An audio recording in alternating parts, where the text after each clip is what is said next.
Bocah ini seketika saja dipukul, yang membuat sang pemuda di hari pertamanya bekerja harus berurusan dengan seorang anak buah preman yang sangat berkuasa. Dia campur tangan untuk menghentikan kekerasan yang dilakukan oleh anak buah preman itu. "Mengapa kau mempekerjakan anak-anak di bawah umur dan memukulnya?" ujar Balu. Preman ini mengatakan kalau bocah itu sudah menjatuhkan biji mika yang dikirim dari tambang. Penyebabnya karena tangannya sedang sakit. Mendengar itu, Balu pun menyuruh preman itu untuk meminta maaf kepada sang bocah.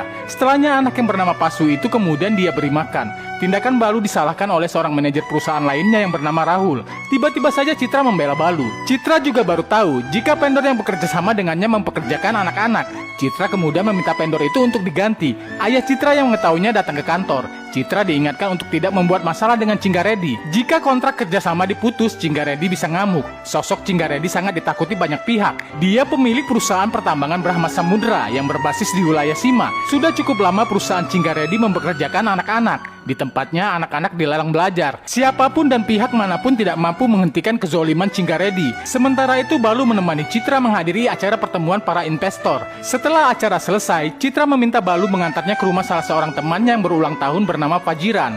Baru saja tiba di depan pintu rumah Fajiran, Balu dan Citra mendengar Fajiran sedang memarahi ayahnya. Fajiran kecewa dengan sang ayah yang dianggap melupakan hari ulang tahunnya. Ayahnya dinilai tidak peduli. Dalam setahun saja, hanya 11 hari Fajiran bertemu dengan ayahnya itu. Sang ayah hanya diam membisu tanpa berani membantah. Balu tiba-tiba nyelonong masuk mengucapkan selamat ulang tahun. Balu kemudian berpura-pura menjadi pengantar kado yang telah dipesan oleh ayah Fajiran. Padahal kado itu milik Citra yang menunggu di luar. Fajiran sangat bahagia mengetahui ayahnya diam-diam telah menyiapkan kejutan. Ayah Fajiran sendiri bingung dengan tingkah Balu. Setelah suasana mencair, Citra masuk mengucapkan selamat ulang tahun kepada Fajiran. Kemudian mereka berdua masuk ke dalam kamar dengan wajah ceria. Ayah Fajiran kemudian menanyakan identitas Balu.